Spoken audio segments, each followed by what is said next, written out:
ఈ 42% రిజర్వేషన్కి సంబంధించి రాష్ట్ర ప్రభుత్వం ఏం చేయబోతుంది? నిజంగా 42% రిజర్వేషన్ ఇస్తుందా? 42% లేకుంటేనే ఒకవేళ ఎన్నికలకు వెళ్తుందా? మరి ఒకవేళ ఎన్నికలకు వెళ్తే పరిస్థితి ఏంటి? వెళ్ళకపోతే పరిస్థితి ఏంటి? సుప్రీంకోర్టులో నిజంగా ఒకవేళ ఈ జీవో నెంబర్ 9 పైన సుప్రీంకోర్టుకు ఒకవేళ రాష్ట్ర ప్రభుత్వం వెళ్తే సుప్రీంకోర్టులో బీసీలకు అనుగుణంగా 42% రిజర్వేషన్కి ఆమోదిస్తూ సుప్రీంకోర్టు తీర్పు చెప్తుందా అంటే లేదనేటువంటి ఆన్సరే వినిపిస్తూ ఉంది.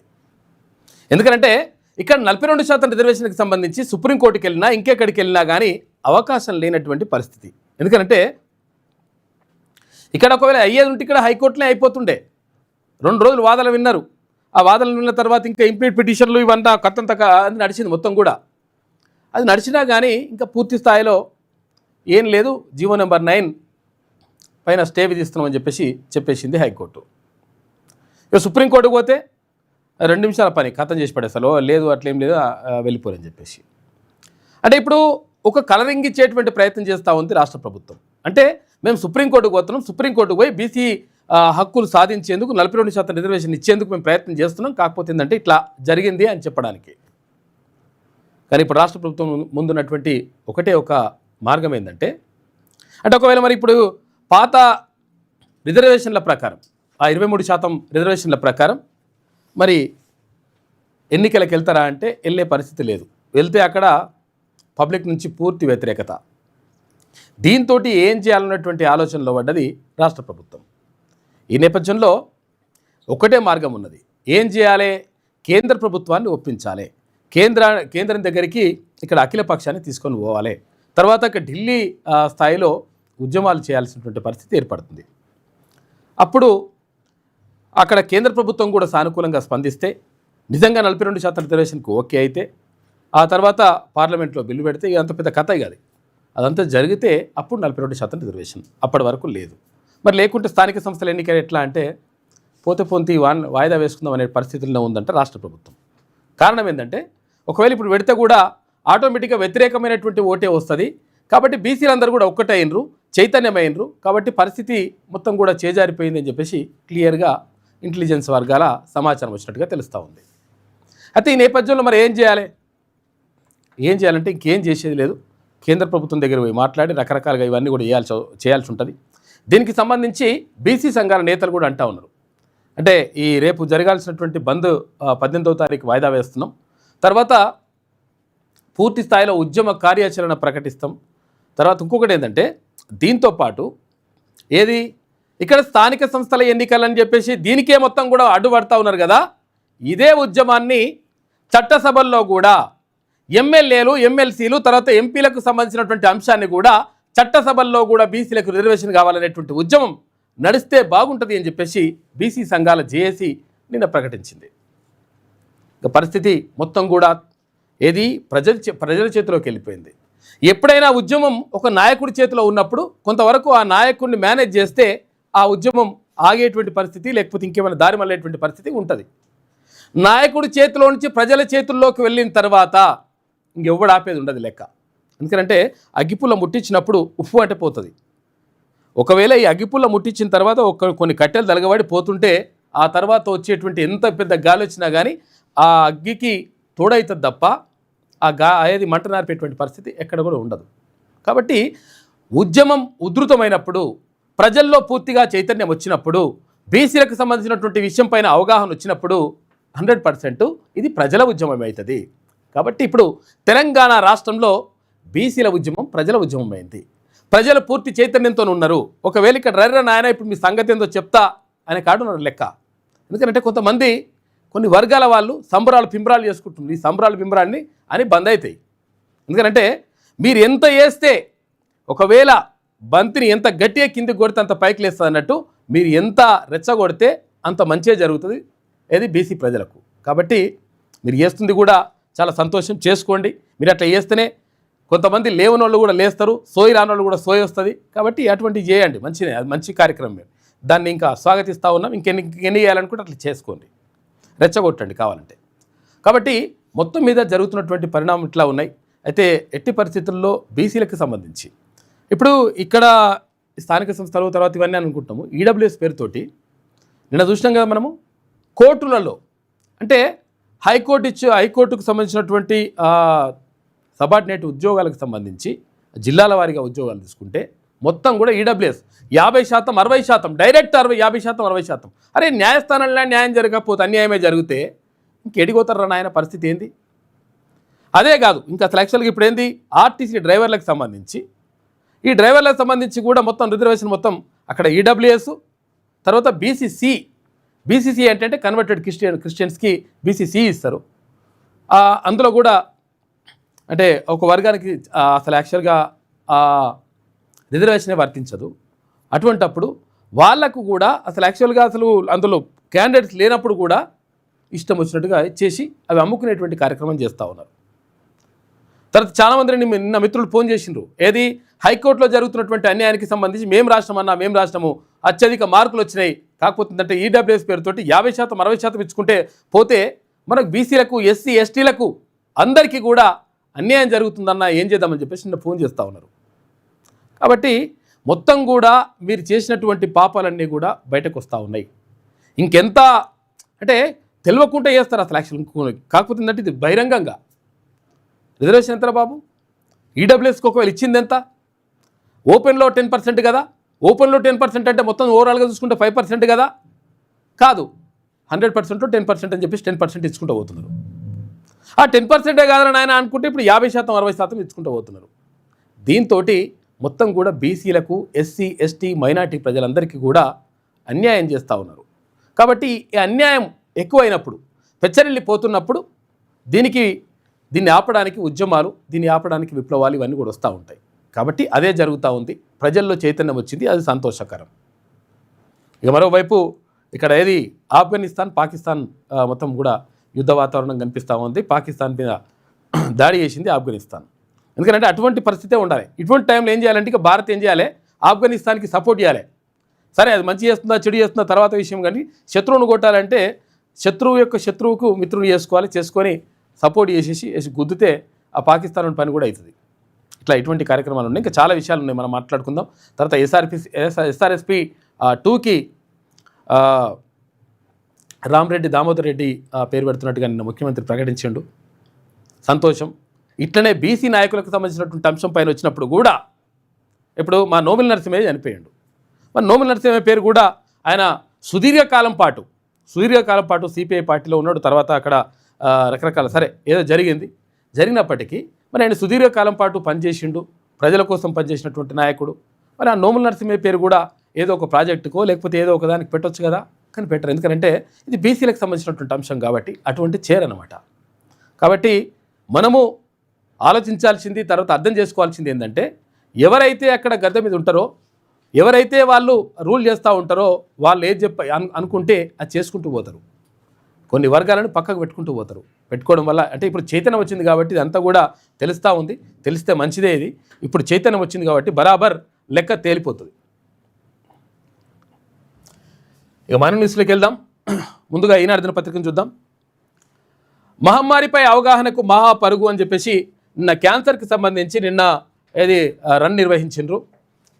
క్యాన్సర్పై అవగాహన పెంపొందించేందుకు గ్లోబల్ గ్రేస్ క్యాన్సర్ రన్ 2025 నిర్వహించారు. గ్రేస్ క్యాన్సర్ ఫౌండేషన్ ఆధ్వర్యంలో ఆదివారం హైదరాబాద్ గచ్చిబౌలి స్టేడియంలో 2K, 5K, 10K విభాగాల్లో చేపట్టిన ఈ పరుగులో యువకులు, ఐటీ ఉద్యోగులు, వైద్యులు, విద్యార్థులు ఉత్సాహంగా పాల్గొన్నారు.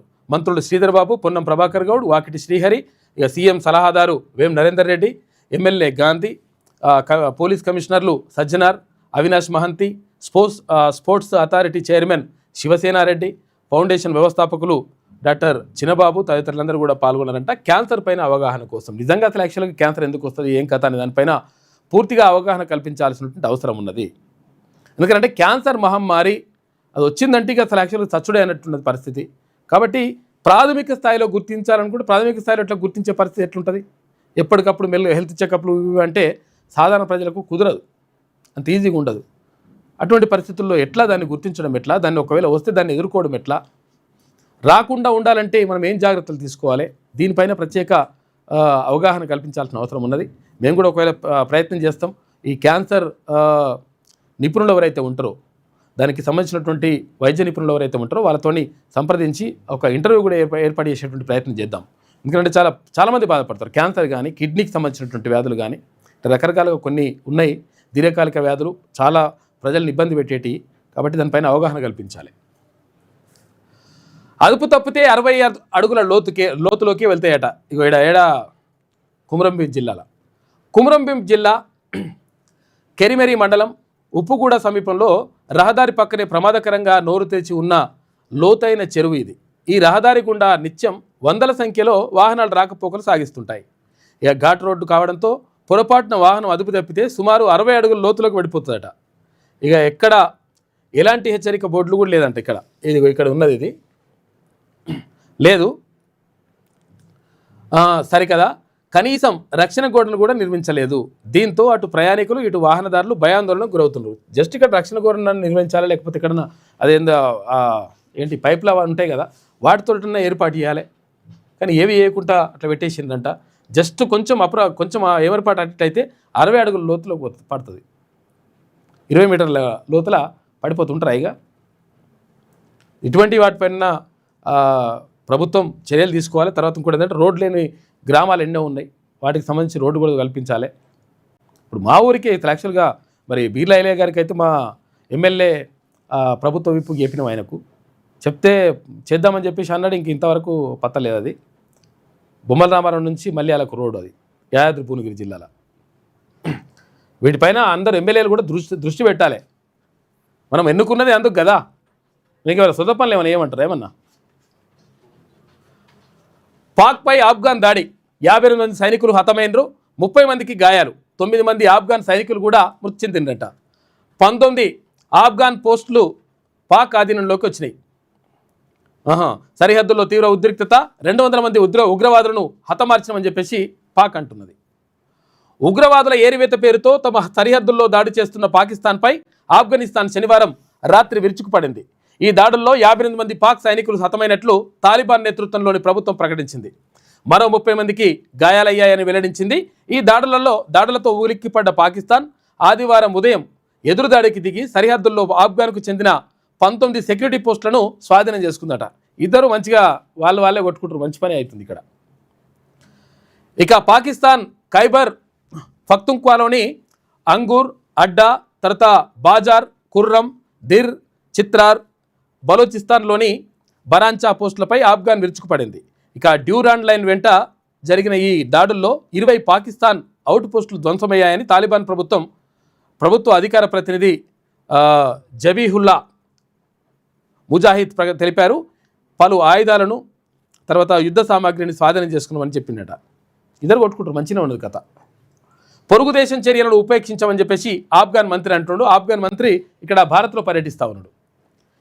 పాకిస్తాన్లో నెలకొన్న వివాదానికి శాంతియుత పరిష్కారాన్ని కోరుకుంటున్నామని, అదే సమయంలో ఆ దేశం రెచ్చగొట్టే చర్యలను ఎట్టి పరిస్థితుల్లోనూ ఉపేక్షించబోమని ఆఫ్ఘాన్ విదేశాంగ శాఖ మంత్రి అమీర్ ఖాన్ ముక్తాకి స్పష్టం చేశారు.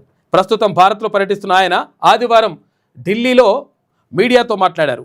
ఇక విదేశీ చొరబాటును తమ దేశం ఐక్యంగా ఎదుర్కొంటుందని తెలిపారు. పాకిస్తాన్ ఆఫ్ఘనిస్తాన్ సరిహద్దుల్లో పరిస్థితి ప్రస్తుతం నియంత్రణలోనే ఉందని చెప్పేసి వెల్లడించిండు ఆఫ్ఘాన్ మంత్రి. పాకిస్తాన్లోని చమర్లో సరిహద్దు మూసివేయడంతో ఆగిపోయిన ఆఫ్ఘన్ వాహనాలు వాళ్ళని వీళ్ళు కొట్టుకుంటారట. మంచిగా నడుస్తుంది కథ. ఇక ఎస్ఆర్ఎస్పీ 2వ దశకు దామోదర్ రెడ్డి పేరు సంతోషం. కాకపోతే ఏంటంటే బీసీ నేతల పేర్లు కూడా ఇట్లే పెట్టరు అట్లా. చూడు, మీరు అబ్జర్వ్ అయ్యారు ఎప్పుడన్నా? కొండా లక్ష్మణ్ బాపూజీ పేరు, కొండా లక్ష్మణ్ బాపూజీ పేరు ఎవరికి లేదు. కొండా లక్ష్మణ్ బాపూజీ పేరు, తర్వాత ఇది సర్దార్ సర్వాయి పాపన్న గౌడ్ పేరు పెడతాం జనగామ జిల్లాకు అని చెప్పిండ్రు. ఇప్పటి వరకు పత్తలేదు. ఎందుకనంటే ఇట్లుంటుందన్నమాట. బీసీ నాయకులకు సంబంధించి బీసీల పేర్లు పెట్టాలంటే ఇట్లుంటుంది లెక్క. పెట్టరు అట్లా. ఈ సంతాప సభలో సీఎం రేవంత్ రెడ్డి ప్రకటన. నల్లగొండ జిల్లాలో సాగునీటి అవసరాల కోసం ఎస్ఆర్ఎస్పీ 2వ దశ స్టేజ్ 2ను తీసుకురావడానికి రామరెడ్డి దామోదర్ రెడ్డి పోరాటం చేశారని, ఈ ప్రాంత కార్యకర్తల ప్రజల కోరిక మేరకు ఈ కాలువకు ఆర్డీఆర్ ఎస్ఆర్ఎస్పీ స్టేజీ 2గా నామకరణం చేస్తున్నామని ముఖ్యమంత్రి రేవంత్ రెడ్డి ప్రకటించారు. అయితే ఈ మేరకు 24 గంటల్లో జీవో ఇస్తామన్నారు. సూర్యాపేట జిల్లా తుంగతుర్తిలో ఆదివారం నిర్వహించిన దామోదర్ రెడ్డి సంతాప సభలో సీఎం ప్రసంగించారు. డిప్యూటీ సీఎం భట్టి విక్రమార్క మంత్రులు ఉత్తమ్ కుమార్ రెడ్డి, కోమటిరెడ్డి వెంకటరెడ్డి, పొంగులేటి శ్రీనివాసరెడ్డి సహా పలువురు ఎమ్మెల్యేలు, ఎమ్మెల్సీలు, పార్టీ నేతలతో కలిసి దామోదర్ రెడ్డి చిత్రపటం వద్ద సీఎం నివాళులర్పించారు. ఈ సందర్భంగా రేవంత్ రెడ్డి మాట్లాడుతూ ఆయన మరణం అత్యంత బాధాకరం, కార్యకర్తలు కాంగ్రెస్ పార్టీ కోసం ఆస్తులను అమ్ముకున్న నిస్వార్థ నాయకుడు అని చెప్పేసి రామరెడ్డి దామోదర్ రెడ్డి గురించి నిన్న మాట్లాడిన ముఖ్యమంత్రి నిన్న ప్రసంగిస్తున్నటువంటి పరిస్థితి అది. ఇక తర్వాత అవును కానీ అసలు యాక్చువల్గా ఇంపార్టెంట్ వార్త ఇది కూడా ముందుగా చెప్పుకోవాల్సింది. ఇక్కడ బీహార్కి సంబంధించి ఏదైతే సీట్ల పంపకం ఉందో సీట్ల పంపకం ఖరారయ్యింది. భారతీయ జనతా పార్టీ 101, తర్వాత జేడీయూ 101, ఈ రెండు పార్టీలు కూడా పంచుకున్నాయంట. తర్వాత ఎల్జేపీఆర్కు 29 స్థానాల్లో పోటీ, మిగిలిన వారికి 12. బీహార్ ఎన్నికలకు ఎన్డీఏ సీట్లు ఖరారు చేసింది. తర్వాత మరి జూబ్లీస్ కూడా ఖరారు చేస్తూ చూడాలి మరి బీజేపీ వాళ్ళు. ఎస్సీ గురుకుల సొసైటీలో 4092 మంది ఉద్యోగుల సేవలు పొడిగింపు అని చెప్పేసి గురుకులాలకు సంబంధించి ఎస్సీ గురుకులాల్లోనే మరి సొసైటీలోనే అక్కడ అవుట్సోర్సింగ్ కాంట్రాక్ట్ ఉద్యోగుల జీతాలు రాలేదంట, 4 నెలల జీతాలు రాలేదంట. చూడరు మరి అది కూడా. 18 కోట్ల రూపాయలతో పారిశ్రామిక వాడల్లో అభివృద్ధి అని చెప్పేసి ఒక వార్త కనిపిస్తూ ఉంది. ఇక ఠానాల్లో సివిల్ పంచాయతీలు నిర్వహిస్తే వేటు, అవినీతికి పాల్పడి పోలీస్ శాఖకు మచ్చ చేస్తే ఉపేక్షించం, రాష్ట్ర పోలీసులకు డీజీపీ శివధర్ రెడ్డి సందేశం అని చెప్పేసి ఒక వార్త కనిపిస్తూ ఉంది.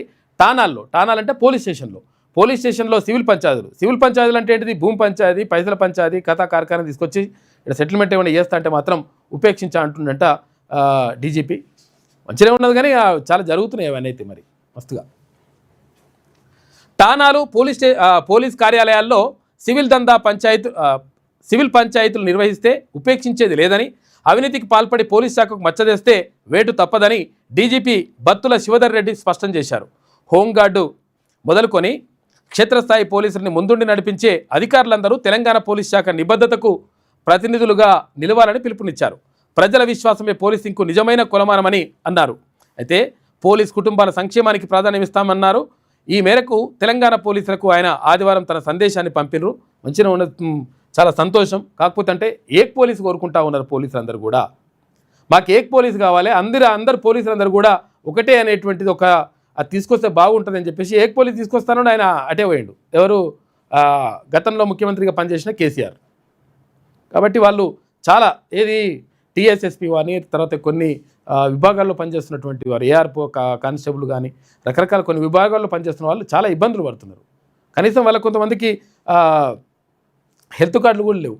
తర్వాత ఈ హోంగార్డులకు సంబంధించి కానీ కొంతమందికి చాలా ఇబ్బందులు ఉన్నాయి. కాబట్టి పోలీసులకు సంబంధించి దానిపైన దృష్టి పెట్టండి, వాళ్ళ సంక్షేమం కోసం పనిచేయండి. ఎందుకంటే నిరంతరం 24 గంటల వరకు పనిచేస్తారు అనుకుంటే ఇక్కడ జర్నలిస్టులు పనిచేస్తారు, అక్కడ పోలీసులు పనిచేస్తారు, అక్కడ డాక్టర్లు. కొంతమంది 24 గంటలు పనిచేయాల్సి ఉంటుంది. అట్లా పనిచేసే వాళ్ళ పోలీసులు కూడా ఉంటారు కాబట్టి, ఇక్కడ జర్నలిస్టులు కూడా ఉంటారు కాబట్టి, సరే జర్నలిస్టులు అంటే మీకు సంబంధం లేని విషయం కాబట్టి పోలీసులకు సంబంధించి సంక్షేమం గురించి ఆలోచించండి, ప్రభుత్వానికి నివేదిక పెట్టండి, వాళ్ళ సంక్షేమం కోసం చేయండి. ఎందుకంటే వాళ్ళకు అవి ఏరియాస్ అటే ఉన్నాయంట, తర్వాత సరెండర్స్ రాలేదంటే చాలా ఇబ్బంది పడుతున్నారు. పిల్లల ఫీజులు కట్టాలంటే కూడా చాలా ఇబ్బంది పడుతున్నామని చెప్పేసి చాలామంది ఫోన్లు చేస్తూ ఉన్నారు. కాబట్టి మీరు దానిపైన కూడా దృష్టి పెడితే మంచిగా ఉంటుంది. 42% రిజర్వేషన్ల కోసం బీసీజేఏసీ ఏకతాటిపైకి ఆర్ కృష్ణయ్య, జాజల శ్రీనివాస్ గౌడ్ మరింత బలంగా ఉద్యమిస్తామని వెల్లడి. 13న దిగ్బంధం రద్దు చేసుకున్నారు. 14 నాటి బంద్ 18వ తారీఖు వాయిదా వేసిండ్రు. రాష్ట్రంలో బీసీలకు 42% రిజర్వేషన్ అందకుండా చేస్తున్న కుట్రలను అడ్డుకునేందుకు తెలంగాణ బీసీజేఏసీని ఏర్పాటు చేసినట్లు బీసీ సంక్షేమ సంఘాల జాతీయ అధ్యక్షునిగా ఉన్న ఆర్ కృష్ణయ్య, జాజుల శ్రీనివాస్ గౌడ్ సంయుక్తంగా ప్రకటించారు. బీసీలకు స్థానిక సంస్థల ఎన్నికల్లోనే కాకుండా విద్యా ఉద్యోగాల్లోనూ 42% రిజర్వేషన్ సాధించేదాకా జేఏసీ ఉద్యమిస్తుందని స్పష్టం చేశారు. ఆదివారం హైదరాబాద్ లక్డికప్పుల్లోని ఓ హోటల్లో సమావేశమైన బీసీ నేతలు జేఏసీగా ఏర్పడి ఉద్యమించాలని నిర్ణయం తీసుకున్నారు. ఇది కథ. కాబట్టి ఇక్కడ బీసీలకు సంబంధించి మొత్తం కూడా బీసీ సంఘాలు, బీసీ పార్టీలు, బీసీల ప్రజా సంఘాలు అందరూ కూడా మొత్తం కూడా ఏకతాటిపైకి వస్తూ ఉన్నాయి. ఏకతాటిపైకి వస్తూ ఉన్నాయంటే ఉద్యమాన్ని ఉధృతం చేసే దిశగా ముందుకెళ్తా ఉన్నాయి. ఎందుకంటే ఇప్పుడంతా ప్రజలంతా చైతన్యంతో ముందుకెళ్తా ఉన్నారు. కాబట్టి ఇప్పుడు ఈ రిజర్వేషన్ ఇక్కడనే కాదురా నాయన, మాకు చట్టసభల్లో కూడా కావాలి, ఇక్కడ ఏది ఎమ్మెల్యేలు ఎమ్మెల్సీలు ఎంపీల్లో కూడా అక్కడ కూడా వాటా కావాలి, మేమెంతో మాకంత అనేటువంటి నినాదం మరి చెప్పి సపరేట్గా పక్క కూకుంటే కాదు, 100% ఇది అమలు చేయాలని చెప్పేసి డిమాండ్ చేస్తూ ఉన్నారు. దీనికి సంబంధించి ఉద్యమ కార్యాచరణ ప్రకటిస్తున్నారని చెప్పి చెప్తా ఉన్నారు. సంఘీభావం చాటుతున్న బీసీ సంఘాల నేతలు అల్లంపల్లి, రామకోటి, ఇక గణేష్ చారి, గుజ్జ సత్యం, దాసు సురేష్, రాజారాం యాదవ్, జాజుల శ్రీనివాస్ గౌడ్, ఆర్ కృష్ణయ్య, విజిఆర్ నారగోని, గుజ్జ కృష్ణ, విక్రమ్ గౌడ్, నీలా వెంకటేష్ తదితరులందరూ కూడా నిన్న అభివాదం చేస్తూ ఉన్నారు. 42% బీసీ రిజర్వేషన్ల కోసం ప్రత్యేకంగా జేఏసీని కూడా ఏర్పాటు చేస్తాం. తెలంగాణ ఉద్యమం ఎట్లయిందో తెలంగాణ ఉద్యమం కంటే ఉధృతంగా నడిపించేందుకు ప్రయత్నాలు జరుగుతూ ఉన్నాయి. అన్ని సంఘాలు కలిసి, అన్ని పార్టీలు కలిసి. ఏది ఇక్కడ బీసీలకు సంబంధించినటువంటి విషయాల్లో తెలంగాణ రాజ్యాధికార పార్టీ కూడా 100% దీనిపైన దృష్టి పెడతామని చెప్పేసి తీర్మానం క్లియర్గా ప్రకటించాడు. ఇప్పటికే ధాన్యం దడిస్తే నిర్వాహకులకదే బాధ్యత అని చెప్పేసి కొనుగోలు కేంద్రాలు, మిల్లర్లకు మార్గదర్శకాలు జారీ చేసిరట. 22 నుంచి పత్తి కొనుగోలు కేంద్రాల ఏర్పాటుకు CCI సన్నాహకాలు చేస్తుంది. ఇక RSS కవాతుతో బండి సంజయ్ అని చెప్పేసి ఒక వార్త కనిపిస్తూ ఉంది. RSS కవాతులో పాల్గొన్నాడు నిన్న బండి సంజయ్. అయితే నిజంగా కూడా రాష్ట్రీయ స్వయం సేవక్ సంఘ్ నిబద్ధతతో పనిచేస్తుంది. ఆ కార్యకర్త నిజంగా కూడా ఒక క్రమశిక్షణతో ఉంటారు బరాబర్. తర్వాత వాళ్ళు కర్రసాము, తర్వాత రకరకాల శిక్షణ పొంది ఒక పద్ధతి ప్రకారం నడుస్తూ ఉంటుంది లెక్క. తర్వాత ఒక ధర్మం కోసం, తర్వాత ఇక్కడ దేశం కోసం వాళ్ళు పాటుపడుతూ ఉంటారు. కాబట్టి అందులో ఆ కవాతులో పాల్గొండని చెప్పేసి బండి సంజయ్ చెప్తా ఉన్నాడు. రాష్ట్రీయ స్వయం సేవక్ సంఘ్ శతాబ్ది ఉత్సవాలు ఆదివారం కరీంనగర్లో ఘనంగా నిర్వహించారు. స్వయం సేవకులు నిర్వహించిన భారీ కవాతులో కేంద్ర హోంశాఖ సహాయ మంత్రి బండి సంజయ్ పాల్గొన్నారు. అనంతరం సమారోహ ముగింపు కార్యక్రమానికి ఆయన హాజరయ్యాడు.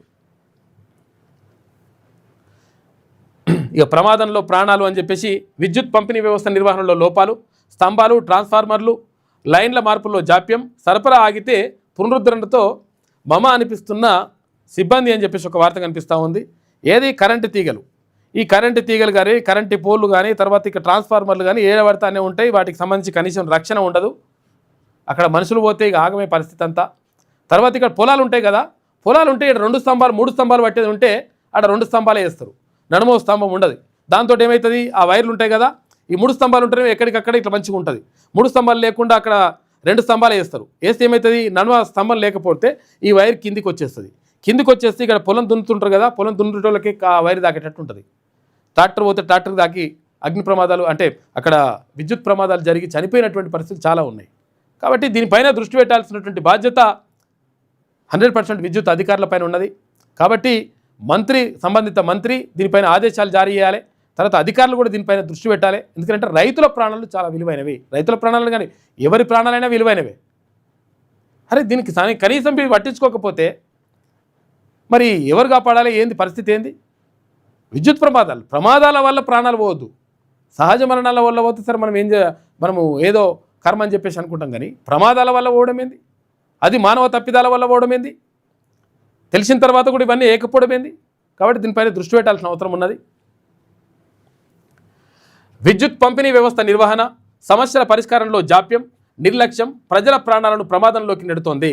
ప్రధానంగా పొలాల్లో వేలాడుతున్న విద్యుత్ లైన్లు, ఒరిగిపోయిన కరెంటు స్తంభాలను మార్చడంలో క్షేత్రస్థాయి సిబ్బంది అలసత్వం విద్యుత్ ప్రమాదాలకు ఆస్కారం ఇస్తోంది. ప్రస్తుత వర్షాకాలంలో కురిసిన భారీ వర్షాల వల్ల కరెంటు స్తంభాలు, ట్రాన్స్ఫార్మర్లు దెబ్బతిన్నాయి. ఈ ప్రాంతాల్లో కరెంటు సరఫరాను ఇళ్లకు వెంటనే పునరుద్ధరిస్తామని చెబుతున్నా వ్యవసాయ కనెక్షన్లకు, కొన్ని ఫీడర్లకు ఎప్పటికప్పుడు మరమ్మతులు చేసి కొత్త ట్రాన్స్ఫార్మర్లు ఏర్పాటు చేయడం లేదు. తాత్కాలికంగా లైన్లు, స్తంభాలు వేసి కరెంటు సరఫరాను పునరుద్ధరించి మమ అనిపిస్తున్నారు. పాడైన వాటిని వెంటనే మార్చడం లేదు. పొలాల్లో పలు చోట్ల స్తంభాలు వంగిపోయి తీగలు కిందికి వేలాడుతున్నాయి. ఇలాంటివి ప్రజలు గమనించకపోతే ప్రాణాలకే ప్రమాదం. ఏటా రాష్ట్రంలో కరెంటు షాక్కు తగిలి 600 మందికి పైగా ప్రాణాలు కోల్పోతున్నారు. వీటిలో పంపిణీ వ్యవస్థ నిర్వహణలో లోపాలు, మానవ తప్పిదాల వల్ల జరుగుతున్నవే అధికంగా ఉన్నట్టుగా డిస్కమ్ అధ్యయనంలో వెల్లడైందట. చూసుకోరిగా మానవ తప్పిదాలు అంటే మనిషి తప్పిదం వల్ల జరగవద్దు కదా, ఇట్లా చూడాలి కదా. వీటిపైన కాలం చెల్లిన విద్యుత్ లైన్లు, దశాబ్దాల క్రితం నిర్మించిన విద్యుత్ లైన్లకు కాలం చెల్లడంతో ఎప్పటికప్పుడు వాటిని తొలగించి కొత్తవి ఏర్పాటు చేయాలి. నిధుల కొరత కారణంగా డిస్కంలు పూర్తి స్థాయిలో ముందుకెళ్ళలేని పరిస్థితిలో ఉన్నాయి. ఏదేమైనప్పటికీ దీనిపైన దృష్టి పెట్టండి. కరెంటు బిల్లు వసూలు చేస్తారు కదా, మరి చేస్తున్నప్పుడు చేయాలి కదా. అంటే అట్లా అంటే మేము ఇంటికి 200 యూనిట్లు ఇవ్వండి, అవి కూడా ఎవరి మీద వసూలు చేస్తారు? పబ్లిక్ మీద వసూలు చేసేది. మొత్తం లైన్ వాలిపోయినా ఈ విద్యుత్ లైను దక్షిణ డిస్కం పరిధిలోనిది. సంగారెడ్డి జిల్లా సికింద్లాపూర్ గ్రామ పరిధిలో సమీపంలో పొలాల్లో ఉంది. స్తంభాలు, ట్రాన్స్ఫార్మర్ సహా మొత్తం లైన్ వాలిపోయినా విద్యుత్ సిబ్బంది దీనిని నెలల తరబడి సరిచేయడం లేదు. వర్షాలు, గాలులకు ఈ లైన్ కూలిపోయి ఎక్కడ కరెంటు షాక్ తగులుతుందోనే రైతులు ఆందోళన చెందుతారు. తెలుసు కదా, చూసినావా? ఇది వాలిపోయింది, ఇది మొత్తం ఇట్లా వంగిపోయిన తర్వాత కిందికి ఉన్నది. ఇక్కడ నుంచి ఒకవేళ రైతులకు ఇట్లా ఏమైనా ఇక్కడ వెళ్తే ఇట్లా పరిస్థితి ఏంది? జస్ట్ అట్లా ఓత కూడా తగులుతుంది. అది పొద్దున పూట కూడా, రాత్రిపూట అయితే ఇక దారుణంగా ఉంటుంది పరిస్థితి. కామారెడ్డి జిల్లా పోచారం గ్రామం వద్ద పంట పొలాల్లో కూలిపోయిన కరెంటు స్తంభం పంట పొలాల్లో పడ్డది. దీనికి ఆ వైర్ అట్లనే ఉన్నది. పరిస్థితి ఏంది? కాబట్టి దానిపైన దృష్టి పెట్టాలి. 2 ఏళ్లలో విదేశీ చాట్బాట్ భారత దేశీయ చాట్బాట్ తీసుకొస్తున్నారంట. అంటే మన దేశంలోనే తయారు చేసుకున్నటువంటి చాట్బాట్ తీసుకొస్తారు. ఏఐ టెక్నాలజీని మనదాన్ని మనమే ఉపయోగించుకుంటే బాగుంటుంది, ఇతర చేతుల్లోకి వెళ్ళొద్దని చెప్పేసి భావిస్తూ ఉన్నారంట. అందులో భాగంగా 2 ఏళ్లలో దేశీయ చాట్బాట్ తీసుకొస్తారట. భారత్ జన్ దాని పేరు. ఇక చాట్ జీపీటీ, జెమినీ, గ్రాహకులను మించిన సేవలు,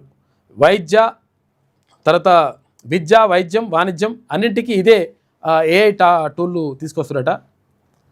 ప్రేమించిన అమ్మాయికి లవ్ లెటర్, ఐటీ ప్రొఫెషనల్కి కోడింగ్, ఇలా ఏమడిగినా క్షణాల్లో రాసిచ్చేస్తుంటాయి ఏఐ చాట్బాట్లు. చూసిన లెటర్ కావాలంటే కూడా ఒక మంచి లెటర్ రాయి బంగారానికి అంటే కథ మీద తనంతున్నాం, బంగారం ఎట్లున్నవే ఏం కథనే అని చెప్పేసి అదే రాసేస్తుంది. మొత్తం లెటర్ అంతా రాసేసి ఆ లెటర్ని మంచిగా ఉన్నదంటే మంచిగా, లేకుంటే ఇగో మంచిగా లేదు, ఇంకా మంచిగా నా బంగారం గురించి వర్ణించి రాయి, మా అమ్మాయి గురించి అట్లా అని చెప్తారు. మళ్ళీ చెప్తే మళ్ళీ తీసుకుంటే ఎట్లుంటుంది మీ అమ్మాయి అని చెప్పేసి మళ్ళీ అడిగి చెప్తుంది అనమాట. అట్లా లవ్ లెటర్ కూడా అదే రాస్తుంది. లేదు ఇక్కడ మళ్ళీ ఇంకా ప్రొఫెషనల్స్కు, ఐటీ ప్రొఫెషనల్స్కు కోడింగ్ ఉంటుంది. ఇది ఇప్పుడు సి లాంగ్వేజ్, బి లాంగ్వేజ్ ఏమి ఉంటాయి కానీ అవన్నీ కూడా కోడింగ్లు, అవన్నీ కూడా చేసేయమంటే కూడా చేసేస్తుందంట. దీంతో ఏమవుతుందంటే ఐటీ ఉద్యోగుల పైన దెబ్బ పడుతూ ఉంది. ఎందుకంటే మనుషులు చేసే పనులు అది చేసేసరికి అది ఈజీగా మన క్షణాల్లో చేసి పడేస్తుంది. దాంతో అక్కడ ఉద్యోగాల నుంచి తీసేస్తున్నారు. ఇప్పుడు 100 మంది అవసరమయ్యే దగ్గర 10 మందిని పెట్టుకొని నడిపిస్తారు అనమాట. దాంతో ఉద్యోగాలు పోతున్నాయి. ఇలా ఏమడిగినా క్షణాల్లో రాసిచ్చేస్తుంటాయి ఏఐ చాట్బాట్లు.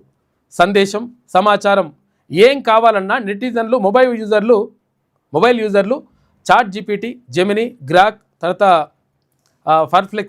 ఫ్లెక్సిటీ లాంటి వాటిని ఆశ్రయించడం పరిపాటే. ఇక విదేశీ సంస్థలకు చెందిన ఏఐ టూల్స్ అన్నింటినీ తలదన్నేలా మనకు ఓ ఏఐ చాట్బాట్ త్వరలో అందుబాటులోకి రానుంది. అదే భారత్ జన్ అంట.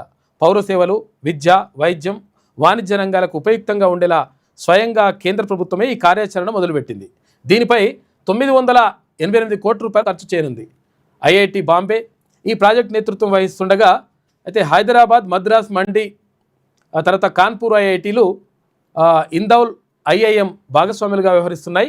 ఏఐ టూల్స్ తయారీ, సాఫ్ట్వేర్ రూపకల్పనలో IIIT హైదరాబాద్ కీలక పాత్ర పోషిస్తోందట. 2 ఏళ్లలో ఈ దేశీయ చాట్బాట్ని అందుబాటులోకి తేవాలనే లక్ష్యంతో పనిచేస్తున్నారంట. ఇది దేశీయంగా కూడా వచ్చేస్తుందంట. ఇప్పుడు జెమినీ, తర్వాత చాట్ జీపీటీ, గ్రాక్ ఇటువంటి అన్నీ ఉన్నాయి కదా, వీటన్నిటికీ బదులుగా భారత్ జన్ అని చెప్పేసి తీసుకొస్తున్నారంట కేంద్ర ప్రభుత్వం. మరింత మెరుగ్గా ఉంటాయంట సేవలు కూడా. ఇది ఈనాడులో ఉన్నటువంటి ప్రధాన కథనాలు. అయితే ఒకసారి వెలుగు దినపత్రిక చూద్దాం. ఇక చలి కొంతవరకు స్టార్ట్ అవుతుందంట ఇప్పుడే. ఎందుకంటే వానలు కొట్టినాయి ఇంకా వానలు పూర్తి కాలేదు, అయినా కానీ ఇక చలి కొంత స్టార్ట్ అయిపోతుంది. ఇప్పుడు ఏంది ఇది? అక్టోబర్ నెల, నవంబర్, డిసెంబర్లో అయితే ఇంకెక్కువ ఉంటుంది. అసలు యాక్చువల్గా ఇప్పుడు అక్టోబర్ నుంచే స్టార్ట్ అవుతున్నట్టున్నాయి. 16 డిగ్రీలకు పడిపోతున్న రాత్రి టెంపరేచర్. పొద్దునప్పుడు అయితే ఎండ కొడుతుంది, రాత్రిపూట మళ్ళీ చలి పెడుతుంది. అదొకటి. వచ్చే మూడు రోజులు వర్షాలకు ఛాన్స్ ఉందంట. రాష్ట్రంలో చలి క్రమంగా పెరుగుతున్నది. నైరుతి ఋతుపవనాల కాలం అయిపోవడం, వర్షాలు చాలా వరకు తగ్గుముఖం పట్టడంతో రాత్రిపూట చలిగాలులు వీస్తున్నాయి. 6 జిల్లాల్లో చలి తీవ్రత కొంచెం ఎక్కువగానే నమోదవుతుందంట. సంగారెడ్డి, రంగారెడ్డి, వికారాబాద్, మెదక్లలో 16 డిగ్రీల మేర రాత్రి టెంపరేచర్ నమోదయ్యాయి. అత్యల్పంగా సంగారెడ్డి జిల్లా మొగ్దుంపల్లిలో 16.2 డిగ్రీల కనిష్ట ఉష్ణోగ్రత రికార్డైంది. ఇక రంగారెడ్డి జిల్లా ఎలిమినేట్లో 16.3 డిగ్రీలు, వికారాబాద్లో 16.6 డిగ్రీలు, మెదక్లో 16.6 డిగ్రీలు, సిద్దిపేటలో 17.4 డిగ్రీలు, రాజన్న సిరిసిల్ల జిల్లాలో 17.6 డిగ్రీలు, కామారెడ్డిలో 17.8 డిగ్రీలు, నాగర్ కర్నూల్లో జిల్లాలో 17.8 డిగ్రీల చొప్పున రాత్రి ఉష్ణోగ్రతలు నమోదవుతున్నాయి. అంటే ఉష్ణోగ్రతలు పడిపోతున్నాయి, అంటే చలి ఎక్కువవుతున్నట్టు లెక్క. ఇక బీసీ కోటాపై సుప్రీంలో నేడు పిటిషన్ వేసే అవకాశం ఉందంట రాష్ట్ర ప్రభుత్వం. హైకోర్టు ఇచ్చిన స్టేను సవాల్ చేయనున్న ప్రభుత్వం. మరి ఏమైనా జరుగుతుందంటే ఏం జరిగేది ఉండదు, ఉట్టిదే అది కథ. మీకు చేసినట్టుగా అనిపించాలి కాబట్టి ఈ ప్రయత్నం చేస్తున్నట్టుగా కనిపిస్తూ ఉంది. ఇప్పటికే సీనియర్ అడ్వకేట్లు సింఘ్వి, దవేలతో చర్చించిన సీఎం రేవంత్ రెడ్డి ఇక ఢిల్లీకి వెళ్లనున్న పీసీసీ చీఫ్ మహేష్ కుమార్ గౌడ్. ఇక మంత్రులు పొన్నం ప్రభాకర్, వాకిటి శ్రీహరి పోయి ఏం చేస్తారు ఆయన? మంత్రులు ఏం చేస్తారు ఇప్పుడు? అడిగి పోయి ఏమైనా వాదిస్తే వాళ్ళు వాదిస్తారు కదా. ఎవరు లాయర్లు, అడ్వకేట్లు మంచోళ్ళు పెడితే గాలే వాదిస్తారు. మంచోళ్ళే పాపం వాళ్ళు. కాకపోతే ఏంటంటే ఆ కేసులో దమ్ము ఉండాలి కదా. కేసు ఒకటి ఉంది, కొట్లాడు అంటే ఎడ కొట్లాడతారు? స్థానిక ఎన్నికల్లో 42% బీసీ రిజర్వేషన్ల కోసం తెచ్చిన జీవో నెంబర్ 9పై హైకోర్టు స్టే ఇచ్చిన స్టేను సుప్రీంకోర్టులో సవాల్ చేసేందుకు రాష్ట్ర ప్రభుత్వం సిద్ధమైంది. ఈ మేరకు సోమవారం స్పెషల్ లీవ్ పిటిషన్ దాఖలు చేసే అవకాశం ఉంది. ఇప్పటికే సుప్రీంకోర్టు సీనియర్ అడ్వకేట్లు అభిషేక్ మను సింఘ్వి, సిద్ధార్థ్ దవేతో కూడినతో సీఎం రేవంత్ రెడ్డి చర్చించారు. రిజర్వేషన్ల విషయంలో Indira Sawhney versus Union government కేసులో గతంలో సుప్రీం ఇచ్చిన తీర్పు బీసీ రిజర్వేషన్లకు అడ్డంకి కాదని రాష్ట్ర ప్రభుత్వం వాదనలు వినిపించాలని భావిస్తుందట. విద్య, ఉపాధి రంగాల్లో మాత్రమే రిజర్వేషన్లు 50% దాటొద్దని ఆ తీర్పు చెప్తున్నదనే అంశాన్ని న్యాయస్థానానికి నివేదించే అవకాశం ఉందట. విద్యా ఉద్యోగాల్లో అని చెప్పేసి అంటారు, ఈ ఈడబ్ల్యూఎస్ తీసుకొస్తారు. ఈడబ్ల్యూఎస్ తీసుకొచ్చి 50% దాటినా 60కి పాయే. అయినా ఏం కాదంట, వాళ్ళకి దాటితే ఏం కాదు, బీసీ ఎస్సీ ఎస్టీలకు దాటితేనే ప్రమాదం. చాలా డేంజర్ అని అట్లుంటుందన్నట్టు లెక్క. ఈ అన్ని అంశాలను పొందుపరుస్తూ సుప్రీంకోర్టులో పిటిషన్ దాఖలు చేయనున్నట్లు ప్రభుత్వ వర్గాలు తెలిపాయి. ఈ నేపథ్యంలో పీసీసీ చీఫ్ మహేష్ కుమార్ గౌడ్ నేతృత్వంలో మంత్రులు పొన్నం ప్రభాకర్, వాకిటి శ్రీహరి అధికారులు సోమవారం ఢిల్లీ వెళ్లనున్నారు. తొలుత న్యాయ నిపుణులతో భేటీ తర్వాత హైకోర్టు స్టేపై సుప్రీంకోర్టులో పిటిషన్ దాఖలు చేయనున్నట్లుగా సమాచారం అంటూ ఒక వార్త కనిపిస్తూ ఉంది. అది కథ. వడ్లు లేవు, బియ్యం లేవు, వేల కోట్ల రూపాయలు లూటీ చేసిండ్రు.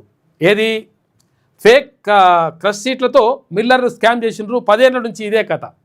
చూసుకోగా వడ్లు లేవు, బియ్యం లేవు, ఏం లేకున్నా పైసలు మంచి మాత్రం వసూలు చేసి పడేసినట. ఇంత దొంగలు ఉన్నారు. ఇవే కాదు, ఇంకా పిఎస్సి సెంటర్లలో పిఎస్సి ఉన్నాయి కదా, పిఎస్సిల్లో చాలా గత ప్రభుత్వంలో అంటే బీఆర్ఎస్ ప్రభుత్వం ఉన్నప్పుడు అవకతవకలు జరిగినాయి. అవన్నీ కూడా బయటకు వస్తూ ఉన్నాయి. మొన్న కొన్ని ఏది ఇక్కడ తుంగతుర్తిలో బయటకు వస్తే ఇప్పుడు మళ్ళీ ఇంకా ఏది ఇక్కడ కూడా నడుస్తుంది, ఇంకా ఎంక్వైరీ నడుస్తుందంట. రకరకాల ఎంక్వైరీలు నడుస్తూ ఉన్నాయి.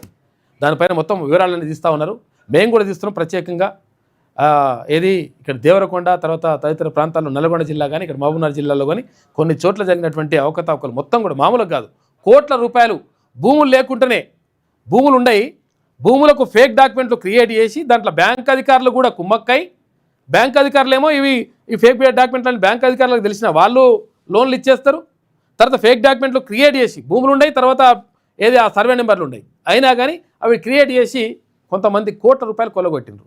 వాళ్ళు తీసుకున్నటువంటి రుణాలు ఏవైతే ఉంటాయో పంట రుణాలు, ఆ పంట రుణాలు మొన్న రాష్ట్ర ప్రభుత్వం మాఫీ చేసింది. ఈ 21,000 కోట్లు మాఫీ చేసింది కదా, అన్ని కొన్ని వేల కోట్ల రూపాయలు అందులో ఇవే ఉన్నాయి. ఏవి? ఫేక్ డాక్యుమెంట్లతో చేసినాయి. ప్రభుత్వం చేస్తుంది మంచి కార్యక్రమం అనుకుంటే ఇంకో పరిస్థితి కూడా ఇట్లున్నది. దాన్ని కూడా అబ్జర్వ్ చేయాలి కదా, దాని మీద ఎంక్వైరీ కూడా జరగాలి కదా. ఈ దేవరకొండ ప్రాంతంలో కొన్ని ఉన్నాయి కానీ నడుస్తున్నాయి. అవన్నీ చూసి ఇక ఫేక్ ట్రక్ షీట్లతో మిల్లర్ల స్కామ్ 10 ఏళ్ల నుంచి ఇదే కథ నడుస్తుందట. కౌలు రైతుల కోసం కేటాయించిన ఆప్షన్తో దందా, కుటుంబ సభ్యులు తెలిసినోళ్ల పేర్లు చేర్చి 2,000 కోట్ల రూపాయలకు పైగా దోపిడీ, సహకరించిన కొందరు ఆఫీసర్లు, సెంటర్ల నిర్వాహకులు. ఇక సీఎంఆర్బిఎం ఇవ్వకపోవడం వెనుక మతలబు ఇదే. విజిలెన్స్ ఎన్ఫోర్స్మెంట్ తనిఖీల్లో బయటపడుతున్న భాగోతాలని చెప్పేసి ఇట్లా కథ నడుస్తుంది. నిరుడు డిసెంబర్లో సూర్యాపేట జిల్లాలోని 4 మిల్లులపై దాడులు నిర్వహించగా 2 మిల్లుల్లో భారీ అక్రమాలు జరిగినట్లు గుర్తించారు. తిరుమలగిరిలోని సూర్యాపేట రైస్ మిల్ అసోసియేషన్ జిల్లా అధ్యక్షుడు ఇమ్మడి సోమనర్సయ్యకు చెందిన Santoshimata rice mill, Raghurama rice industries దాదాపు 220 కోట్ల రూపాయల సీఎంఆర్ రైస్ పక్కదారి పట్టినట్లుగా అధికారులు తెలిసి 220 కోట్ల రూపాయలట చూసుకోగా. వీటితో పాటు కోదాడ శ్రీ వెంకటేశ్వర రైస్ మిల్లో 90 కోట్ల రూపాయలు సీఎంఆర్ రైస్ బియ్యం మాయమైనట్లు గుర్తించారు. మొదట్లో మరాడించిన వడ్లను అమ్ముకొని సీఎంఆర్ ఎగవేశారని భావించగా ప్రస్తుతం ఫేక్ ట్రాక్ షీట్ల వ్యవహారం వెలుగులోకి రావడంతో సూర్యాపేట జిల్లాలోనూ మరోసారి తనిఖీలు చేపట్టేందుకు విజిలెన్స్ అండ్ ఎన్ఫోర్స్మెంట్ అధికారులు రెడీ అవుతున్నారట. ఈడీ వస్తున్నది దీనికి. రాష్ట్రంలో వడ్ల కొనుగోలు కేంద్రాలను అడ్డాగా చేసుకొని మిల్లర్లు నడిపిన భారీ స్కామ్ పడింది. వడ్లు కొన్నట్టుగా రికార్డులు చూపించి వేల కోట్ల రూపాయలు దోచేశారు. ఫేక్ టక్ షీట్లతో జరిగిన ఈ దందా వెనుక సూత్రధారులు రైస్ మిల్లర్లు కాగా వీరికి కొందరు అగ్రికల్చర్ ఆఫీసర్లు, సెంటర్ల నిర్వాహకులు, సివిల్ సప్లైస్ ఆఫీసర్లు సహకరించినట్లుగా తేలింది. గత బీఆర్ఎస్ ప్రభుత్వం హయాంలో మొదలైన ఈ దందా ఇప్పటికీ కొనసాగుతున్నది. వడ్లు కేటాయించినట్లు రికార్డులో ఉండడం కానీ ఆ మేరకు కస్టమ్స్ మిల్లింగ్ రైస్ రాకపోవడంతో ఇటీవల సివిల్ సప్లైస్ కొత్త commissioner Stephen Ravindra vigilance enforcement తనిఖీలకు ఆదేశించారు. ఇక జిల్లాలో తనిఖీలు ప్రారంభించగానే ఈ స్కామ్ బయటపడింది. గత 10 ఏళ్లుగా మిల్లర్లు ప్రభుత్వానికి బియ్యం ఇవ్వకపోవడం వెనుక అసలు మతలబు ఇదే అని విషయం వెలుగులోకి వచ్చింది. ఎంక్వైరీ ఆఫీసర్లు తీగ లాగిన కొద్దీ ఒక్కో డొంక కదులుతున్నది. ఇలా ఫేక్ ట్రాక్ షీట్లతో పక్కదారి పట్టిన నిధులు 2000 కోట్ల రూపాయలకు పైగా ఉన్నట్లుగా అధికారులు ప్రాథమికంగా అంచనా వేస్తున్నారు. ఇక 10 ఏళ్లలో ఇబ్బడి ముబ్బడిగా రైస్ మిల్లులు రైతులు పండించిన వడ్లను మద్దతు ధరకు కొనుగోలు చేయాలనే ఉద్దేశంతో వానాకాలం, యాసంగి సీజన్లలో రాష్ట్ర ప్రభుత్వం గ్రామాన కొనుగోలు కేంద్రాలను ఏర్పాటు చేస్తున్నది. రైతుల సౌలభ్యం కోసం సెంటర్ల సంఖ్యను పెంచుతూ వస్తున్నది. రాష్ట్ర వ్యాప్తంగా ఈ వానాకాలం సీజన్లో 8,000కు పైగా కొనుగోలు సెంటర్లను ఏర్పాటు చేయబోతున్నది. వడ్ల సేకరణ కోసం ప్రభుత్వం ఒక్కో సీజన్లో తక్కువ 20,000 కోట్ల రూపాయలకు పైగా నిధులను ఖర్చు చేస్తున్నది. కాగా ఉమ్మడి ఏపీలోని నష్టాల బాట పట్టిన రైస్ మిల్లర్లు ఒక దశలో మూసివేసే పరిస్థితికి చేరుకున్నాయి. కానీ తెలంగాణ రాష్ట్రం ఏర్పడి బీఆర్ఎస్ అధికారంలోకి వచ్చాక ఒక్కసారిగా సీన్ మారిపోయింది. సర్కారే వడ్లను కొని ఎలాంటి బ్యాంక్ గ్యారంటీ లేకుండా కోట్ల రూపాయల విలువైన రైస్ మిల్లర్లకు కేటాయించడం మొదలైంది. దీంతో దందా మొదలైంది. 1000 కోట్ల రూపాయలు మొత్తం కూడా ఖతం చేసి పడేసి దొంగలు వీళ్ళని పట్టుకోవాలి. మొత్తం ఎక్కడికక్కడ 6 రోజులుగా మార్చిలోనే ఉందంట ఐపీఎస్ అధికారి. దళిత ఐపీఎస్ అధికారి అనేటువంటి వివక్షతోటి ఆయనని బాగా హింసించి రకరకాలుగా వేధించి ఆయన ఆత్మహత్యకు కారణమయ్యారట. 6 పేజీల అది ఆత్మహత్య లేఖ కూడా రాసిండు, సూసైడ్ నోట్ రాసిండు ఆయన. కుటుంబ సభ్యులు ఎట్టి పరిస్థితుల్లో అది పోస్ట్ మార్టం చేయడానికి వీల్లేదు. ఫస్ట్ అక్కడ డీజీపీని తర్వాత అక్కడ ఉన్నటువంటి అధికారులు ఎవడైతే ఉన్నాడో వాళ్ళకు ఫస్ట్ శిక్ష పడాలని చెప్పేసి వాళ్ళు డిమాండ్ చేస్తున్నారు. తెలుగాయనే పాపం.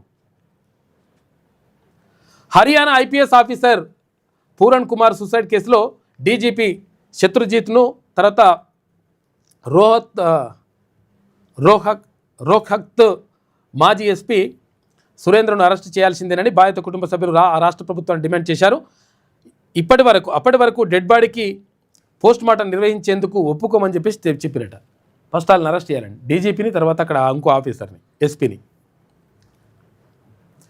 ఇక బీజేపీ జేడీయూ 101 సీట్ల చొప్పున పంపకాలు జరిగినాయి. బీఆర్ ఎన్డీఏ కూటమిలో సీట్ల పంపకంపై ఫైనల్ అయ్యింది. ఇక బీజేపీ జేడీయూ 101 చొప్పున సీట్లలో పోటీ చేయనున్నాయి. ఇక ఎల్జేపీకి 29 సీట్లు, రాష్ట్రీయ లోక్ మోర్చా, హిందుస్థాన్ అవామ్ మోర్చా పార్టీలకు 16 చొప్పున సీట్లు కేటాయించారట. ఇది బీహార్ ఎన్నికలు. ఇక Aussies record chasing. Women's world కప్లో భారత్పై ఆస్ట్రేలియా రికార్డు సృష్టించింది. ఫస్ట్ బ్యాటింగ్ చేసిన ఇండియా 48.5 ఓవర్లలో 330 రన్స్కు ఆల్అవుట్ అయింది. అనంతరం బ్యాటింగ్కు దిగిన ఆసీస్ వన్డేలో రికార్డు చేజింగ్ చేసి 3 వికెట్ల తేడాతో థ్రిల్లింగ్ విక్టరీ సాధించింది. 49 ఓవర్లలో 331 కొట్టి 7 వికెట్లు కోల్పోయిందట. మొత్తం మీద గెలిచేసారు వాళ్ళే.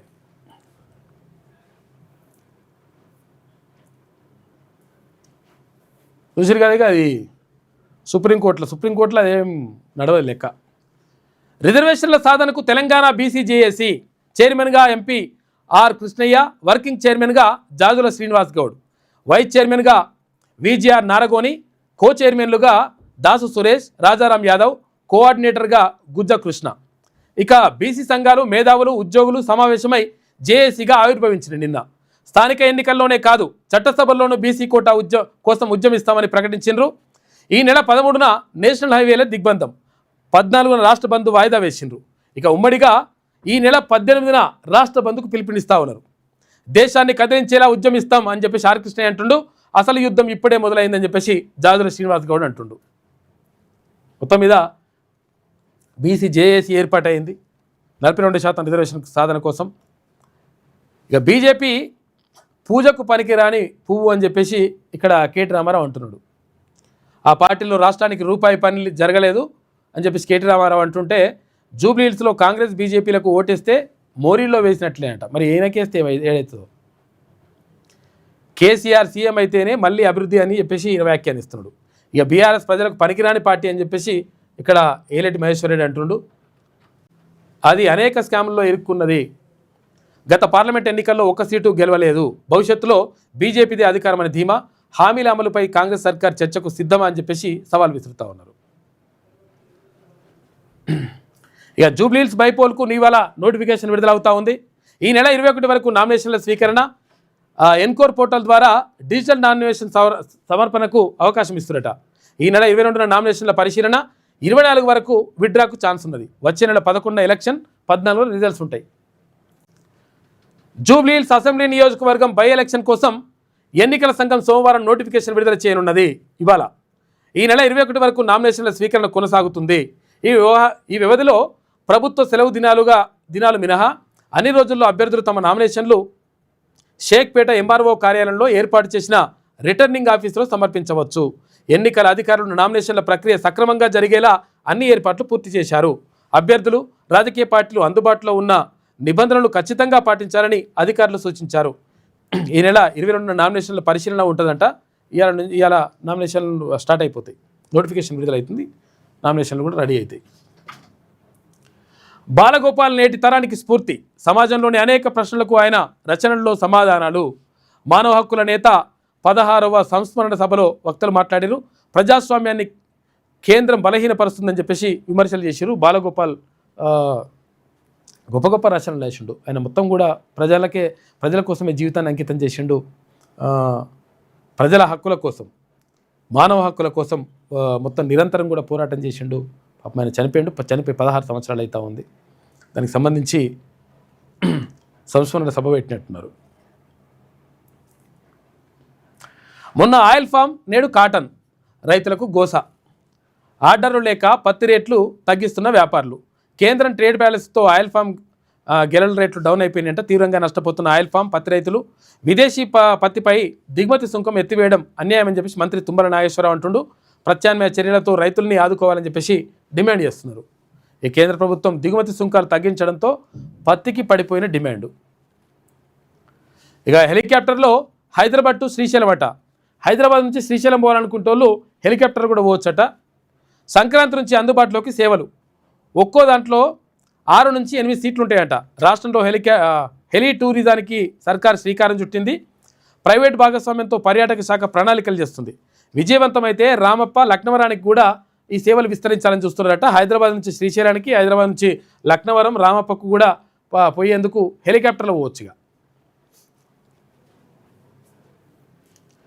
ర్యాపిడో బైక్ నుండి కొట్టిన ఇసుక లారీ. డాక్టర్, ర్యాపిడో డ్రైవర్ చనిపోయాడట పాపం. హైదరాబాద్లో ఘటన. డాక్టర్ది జగిత్యాల, ర్యాపిడో డ్రైవర్ది ఖమ్మం. లారీ డ్రైవర్ అరెస్ట్ చేసిరట. ర్యాపిడో బైక్ను గుర్తేస్తే అక్కడ పాపం అక్కడ దానిపైన వెనక కూర్చున్న డాక్టర్, తర్వాత ర్యాపిడో డ్రైవర్ ఇద్దరు కూడా చచ్చిపోయారట పాపం. ర్యాపిడో బైక్ను ఇసుక లారీ ఢీకొట్టడంతో దానిపై ప్రయాణిస్తున్న డాక్టర్తో పాటు ర్యాపిడో డ్రైవర్ మృతి చెందారు. ఈ ఘటన ఆదివారం హైదరాబాద్లో జరిగింది. ఖమ్మం జిల్లాలోని హవేలీకి చెందిన యుద్ధంగల నవీన్ కొంతకాలం కింద హైదరాబాద్కు వచ్చి జేఎన్టీ సమీపంలో ఉండు ర్యాపిడో నడుపుకుంటుండు. ఉద్యోగాలు లేక దారుణమైన పరిస్థితుల్లో పాపం చనిపోయిండు. ఇది వెలుగు దినపత్రికలో ఉన్నటువంటి ప్రధాన కథనాలు. అయితే ఒకసారి ఆంధ్రజ్యోతి చూద్దాం. ఎస్ఆర్ఎఫ్పి ఫేజ్ 2కు దామోదర్ రెడ్డి పేరు. 24 గంటల్లో జీవో విడుదల చేస్తాం. చూసినావా ఎట్లుంటుంది లెక్క. అంటే మేము పెట్టొద్దని అంటలేం మనం. సరే, ఇప్పుడు దామోదర్ రెడ్డి చనిపోయిన వాళ్ళ గురించి అట్లా ఉండొద్దు, కానీ ఆయన గురించి కాదు. కానీ బీసీకి సంబంధించి కూడా ఇట్లనే ఉండాలి కదా లెక్క. ఆర్డీఆర్కు ఇచ్చే ఘనమైన నివాళి ఇదే. దామన్న వల్లే నల్లగొండకు గోదావరి జలాలు. ఆయన కుటుంబానికి పార్టీ అండగా ఉంటుంది. దామోదర్ రెడ్డి సంతాప సభలో ముఖ్యమంత్రి రేవంత్ రెడ్డి మాట్లాడాడు. పార్టీ తరఫున ఇస్తారా? పార్టీ తరఫున ఇస్తే ఎట్టి పరిస్థితుల్లో పబ్లిక్ ఒప్పుకోరు.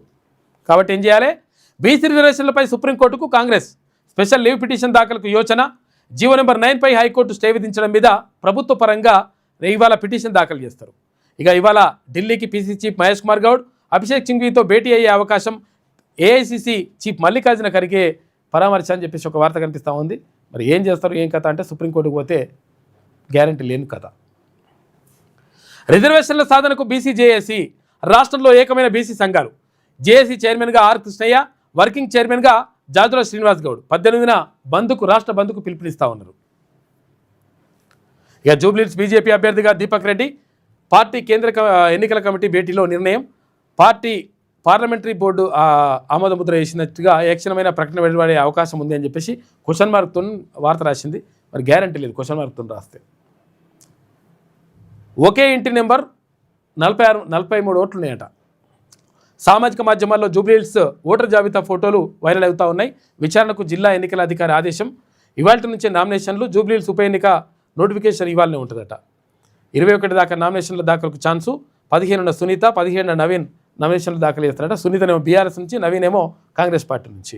అయితే ఇక్కడ ఏంటంటే 43 ఓట్లు అంటే సిటీలో కొంతవరకు అవకాశం కూడా ఉంటుంది ఇట్లా. ఎందుకంటే ఇప్పుడు ఒకే ఇంటి నెంబర్ అంటే ఇప్పుడు మంచి ఒక అపార్ట్మెంట్ ఉందనుకో, లేకపోతే ఒక బిల్డింగ్ ఉంటే ఆ బిల్డింగ్లో ఒకటే ఇంటి నెంబర్ ఉంటే చాలా కుటుంబాలు ఉంటే అట్లా. మరి అట్లా జరిగిందా, లేకపోతే నిజంగానే ఫేక్ ఓట్లు చేసిరా చూడాలి మరి. ఇక వివేక్ వర్సెస్ అడ్లూరి ముగిసిన వివాదం మళ్ళీ తెరపైకి. నాపై కావాలనే మంత్రి అడ్లూరి విమర్శలు. ఆయన రాజకీయాల్లో ప్రోత్సహించింది కాకానే, అంటే వివేక్ వాళ్ళ నాన్న. అడ్లూరితో నాకు విభేదాలు లేవని చెప్పేసి మంత్రి వివేక్ అంటుండు. వివేక్ పార్టీ నేతల సమక్షంలో మాట్లాడాల్సింది. ఆయన కుమారుడిని గెలిపించింది మేం కాదా అని చెప్పేసి ఇక అధిష్టానమే చూసుకుంటుందని చెప్పేసి అడ్లూరి లక్ష్మణ్ కుమార్ అంటుండు. అది మా కుటుంబ సమస్య. చిన్న చిన్న పంచాయతీలు ఉంటాయి. సీతక్క, సురేఖ నాతో మాట్లాడారు. సీఎంతో మాట్లాడి సమస్య పరిష్కరిస్తా. పొంగులేటి వివాదంపై టీపీసీ చీఫ్ మహేష్ కుమార్ గౌడ్ వ్యాఖ్యలు. ఇక బీసీ రిజర్వేషన్లపై చిత్తశుద్ధి ఉంది, అందుకే సుప్రీం తలుపు తడుతున్నామని చెప్పేసి అంటారు. సుప్రీం తలుపు తట్టినా ఉట్టిదే అది కథ. ఆర్టీఐ చట్టానికి తూట్లు పొడిచిన బీజేపీ అని చెప్పేసి మహేష్ కుమార్ గౌడ్. నేను ఎవరిపైనా ఫిర్యాదు చేయాలని చెప్పేసి సీతక్క. అధిష్టానం మందలించలేదని చెప్పేసి కొండా సురేఖ అంటుంది.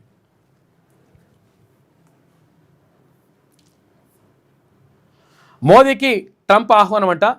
గాజా శాంతి సమావేశానికి రావాలని పిలుపు. ఈజిప్ట్ అధ్యక్షుడు ఆల్ సిసి నుంచి ఆహ్వానం. ఇవాళ 20కి పైగా దేశాధినేతల సమక్షంలో ఒప్పందం ఉంటుందంట.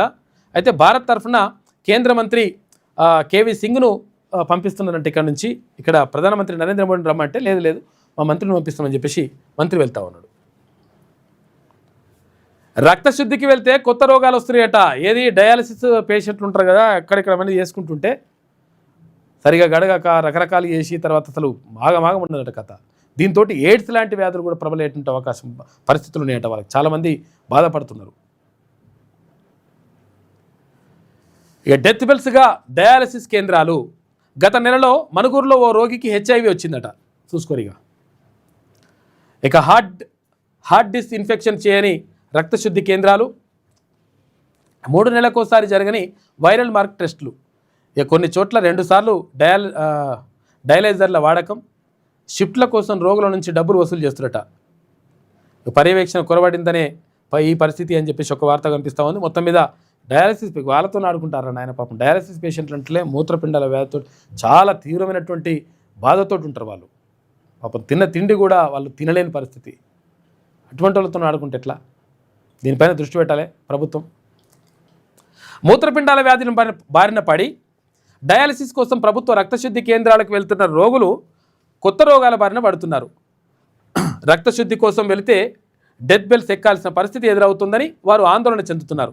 సర్కారీ డయాలసిస్ కేంద్రాల్లో సరైన హార్ట్ డిస్ఇన్ఫెక్షన్ చేయడం లేదని, దాంతో కిడ్నీ రోగులు HIV లాంటి ప్రాణాంతక వ్యాధుల బారిన పడుతున్నారని అంటున్నారు. గత నెలలో భద్రాద్రి కొత్తగూడెం జిల్లా మనుగూరులోని డయాలసిస్ కేంద్రానికి రక్తశుద్ధి కోసం వెళ్ళిన ఓ 60 ఏళ్ల వ్యక్తికి రక్త పరీక్షల్లో HIV పాజిటివ్గా నిర్ధారణ అయిందట. చూసుకో. దాంతో బాధితుడు లబోదిబోమంటున్నాడు. గతంలో కూడా డయాలసిస్ కారణంగా ఇతర జబ్బుల బారిన పడిన బాధితులు ఉన్నట్లు వైద్య వర్గాలు పేర్కొన్నాయి. రక్తశుద్ధి కేంద్రాలపై వైద్య ఆరోగ్య శాఖ నుంచి సరైన పర్యవేక్షణ ఉండడం లేదని, అందుకే నిర్వహణ అస్తవ్యస్తంగా తయారైందని చెప్పేసి అంటున్నారట. చూడరు దీని కథంతో. ఇక చౌక కాదు నాణ్యమైన వైద్యం కావాలని చెప్పేసి అడుగుతున్నట్టు ఎవరైనా కానీ. తక్కువ పైసలకు కావాలన్నా అంటే లేదు ప్రాణాలు కాపాడాలరా నాయన ప్రశ్న వైద్యం అంటే అని చెప్పేసి అడుగుతున్నట. అవసరమైతే అదనంగా చెల్లిస్తాం, జవాబుదారీతనం, మంచి శ్రద్ధ ఉండాలి. దేశవ్యాప్తంగా 90% రోగులు ఇదే అభిప్రాయపడుతున్నారు. నాణ్యత ధృవీకరణ పొందిన ఆసుపత్రులు 10% లోపే ఉన్నాయంట. ల్యాబ్లు అయితే 2%. ఈ ల్యాబ్లు ఇప్పుడు ఇచ్చేటువంటి రిపోర్ట్లు ఉంటే మరి దాని మీద ఆధారపడతాం మనం. ఇవేమో రిపోర్ట్లు ఇష్టం వచ్చిన రిపోర్ట్ వాళ్ళు ఇస్తున్నట. తర్వాత ఇక్కడ ఇది నాణ్యమైన ధృవపత్రాలు పొందినటువంటి ఆసుపత్రులు ఏది క్వాలిటీ ఉన్నాయని చూసుకుంటే అవి 10% ఉన్నాయంట. ఈ ల్యాబ్లు ఏవైతే ఉంటాయో టెస్టులు చేస్తారు కదా, ఈ టెస్టులు చేసే ల్యాబ్లు ఏవైతే ఉంటాయో ఆ ల్యాబ్ 2% ఉన్నాయట మంచి. మరి పరిస్థితి ఏందో చూడరు. ఇక ఎవడు చెప్పాలి? ఇప్పుడు రోగును నిర్ధారించేదే కరెక్ట్ లేకపోతే మరి పరిస్థితి ఎట్లా? వసూలు చేస్తున్న మాత్రం గట్టిన వసూలు చేస్తారు. తొలి దశలో రోగాల గుర్తింపులో వెనుకడిగే. ఇక ఫిక్కీ ఈవై పార్థనార్ నివేదికలో వెల్లడి అని చెప్పేసి ఒక వార్త కనిపిస్తూ ఉంది. తక్కువ ధరకే తూతూ మంత్రపు వైద్యం కాదు, నాణ్యమైన జవాబుదారీతనంతో కూడినటువంటి వైద్యం కావాలి. వైద్య సేవల్లో పారదర్శకత, ప్రామాణికత పెరగాలని చెప్పేసి అక్కడ రోగులు అభిప్రాయపడతా ఉన్నారు. పాఠాలు ఆపి బడుల తనిఖీకి పంపిస్తున్నాడు ఎవరిని? టీచర్లని. రాష్ట్రంలో 1473 మంది టీచర్లతో కమిటీలు. వారు పాఠాలు చెప్పక్కర్లే, బడికెళ్ళి తనిఖీ చేయడమే. జిల్లా స్థాయిలో కలెక్టర్ల నేతృత్వంలో ఏర్పాటు. 24,000కు పైగా బడుల తనిఖీకి 299 కమిటీలు వేసిరట. ఉత్తర్వులు జారీ చేసిన పాఠశాల విద్యాశాఖ నిర్ణయంపై టీచర్ల సంఘాలు వ్యతిరేకిస్తూ ఉన్నాయి. టీచర్లని కొంతమంది ఉట్టినేగా తిరగమని పంపిస్తారు అనమాట. కొంతమంది ఏమో చెప్పాలి, ఈ తనిఖీ లేని వినికి లేని తనిఖీల పేరు లేని ప్రత్యేకంగా ఆఫీసర్లు చూసుకోవాలి అని చెప్పేసి టీచర్ సంఘాలు అంటున్నాయి. రాష్ట్రంలో ప్రభుత్వ పాఠశాలల తనిఖీకి ఉపాధ్యాయ కమిటీలు ఏర్పాటు కానున్నాయి. కనీసం 10 ఏళ్ళు అనుభవం కలిగిన ఉపాధ్యాయులను ఈ కమిటీలో నియమిస్తారు. వారికి ఇక బోధనా బాధ్యతలు ఉండవంట. ఇక రాష్ట్ర వ్యాప్తంగా 1473 ఉపాధ్యాయులు తనిఖీ అధికారులుగా మారనున్నారు. కమిటీ ఏర్పాటుకు పాఠశాల విద్యాశాఖ ఓకే చేసి పడేస్తుందట. ఇక పోలియో చుక్కలు వికటించి 3 నెలల చిన్నారి చనిపోయారు పాపం. సంగారెడ్డి జిల్లా కంక్టి మండలంలో ఘటన జరిగింది. పోలీసులకు ఫిర్యాదు చేసిన తల్లిదండ్రులు మృతదేహం పోస్టుమార్టానికి తరలింపు. 16.35 లక్షల పిల్లలకు పల్స్ పోలియో వేసిరట. పల్స్ పోలియో వికటించి చచ్చిపోతే ఏందని ఆయన ఇదో పరిశాన్. 58 పాక్ సైనికులను మట్టుపెట్టినామని చెప్పేసి ఇక్కడ ఆఫ్ఘనిస్తాన్ అంటుంది. 20 పాక్ ఆర్మీ పోస్టులను ధ్వంసం చేశామని చెప్పేసి వైమానిక దాడులకు ప్రతీకారమేనని ప్రకటించిన తాలిబాన్లు. పాక్ ఆఫ్ఘన్ సరిహద్దుల్లో దాడులు, ప్రతిదాడులతో ఉద్రిక్తత. 200 మంది తాలిబాన్ సైనికులను హతమార్చామని చెప్పేసి పాకిస్తాన్ అంటుంది. సంయమనం పాటించాలని ఇక ఖతార్, సౌదీ, ఇరాన్ సూచన. దాడులు ప్రస్తుతానికి నిలిపివేశామని చెప్పేసి ఆఫ్ఘనిస్తాన్ చెప్తుంది. మంత్రి చెప్తున్నారు.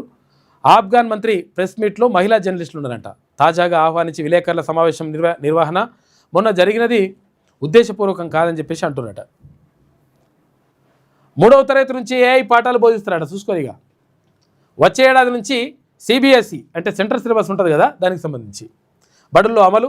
3, 4, 5 తరగతుల్లో ప్రాథమిక అంశాలు, 6వ తరగతి నుంచి స్కిల్ సబ్జెక్టుగా కొనసాగింపు. ఏఐ సాయంతో భాషా నైపుణ్యాల కల్పన కూడా. ఇప్పటికే 18,000 స్కూళ్లలో పైలట్ ప్రాజెక్టు. 1 కోటి మంది టీచర్లకు ఏఐపై అవగాహన కోసం ప్రత్యేక శిక్షణ కార్యక్రమాలు కూడా ఏర్పాటు చేస్తున్నట్టుగా కేంద్ర విద్యాశాఖ చెప్తా ఉంది. మొత్తం మీద ఏఐ పాఠాలు 3వ తరగతి నుంచి చెప్తారట. సిబిఎస్ఈ సిలబస్ అంటే ఇక్కడ సెంట్రల్ సిలబస్ ఉన్నటువంటి స్కూళ్ళల్లో కేంద్ర ప్రభుత్వం చెప్తుంది. 3 జిల్లాల్లోనే 6,612 ఇళ్ల రిజిస్ట్రేషన్లు. వాటి విలువ 4,804 కోట్లు.